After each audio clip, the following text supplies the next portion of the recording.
আল্লাহ বলে, যদি আমার নেয়ামতের প্রশংসা করো আমি নেয়ামত বাড়িয়ে দেব, আর যদি নাশুকরি করো আমি এমন আযাব দেব, জেনে রেখো ইন্না বাতশা রাব্বিকা লাশাদীদ, নিশ্চয়ই তোমার রবের পাকড়াও, তোমার রবের অ্যাটাক, পানিশমেন্ট বড় ডেঞ্জারাস। কারণ আমি আল্লাহ সব সময় ধরি না, ধরলে ছাড়ি না, ধরে ধরে ধরে না, ধরলে আল্লাহ ছাড় দেয় কিন্তু ছেড়ে দেয় না, ঠিক কিনা? আমরা পুলিশকে যতটুকু ভয় পাই আল্লাহরে তার অর্ধেক ভয় পাই না, তাই না?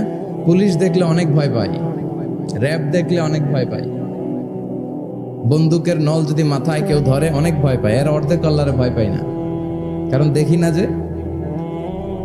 তো এই সব কিছুর চাইতে বেশি ভয় পাইতে হবে কাকে? আর সব সময় প্রশংসা করতে হবে কার?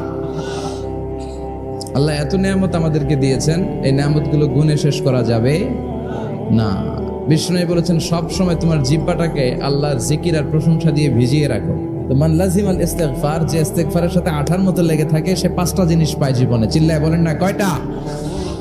1 নাম্বার, জাআলাল্লাহু লাহু মিন কুল্লি দিকিন মাখরাজা, সব বিপদ থেকে তার উদ্ধার করে কে? আমাদের জীবনে বিপদ আপদ আছে না নাই? কম না বেশি? কত বিপদ, কত ধরনের বিপদ। যে কোনো সময় দুর্ঘটনা হতে পারে, রোড অ্যাক্সিডেন্ট আছে না নাই? যে কোনো সময় গুম হয়ে যেতে পারেন, আপনারা খুঁজে পাবেন আপনার স্বজনরা। যে কোনো সময় ক্রস ফায়ারের মধ্যে পড়তে পারেন, ঠিক কি না?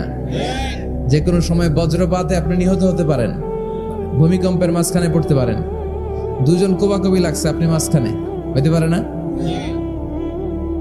জাআলাল্লাহু লাহু মিন কুল্লি দিকিন মাখরাজা, এরকম সব ধরনের বিপদ থেকে তারা রক্ষা করবে কে? যদি ইস্তিগফারের সাথে আঠার মতো লেগে থাকা যায়। এই হলো নাম্বার 1।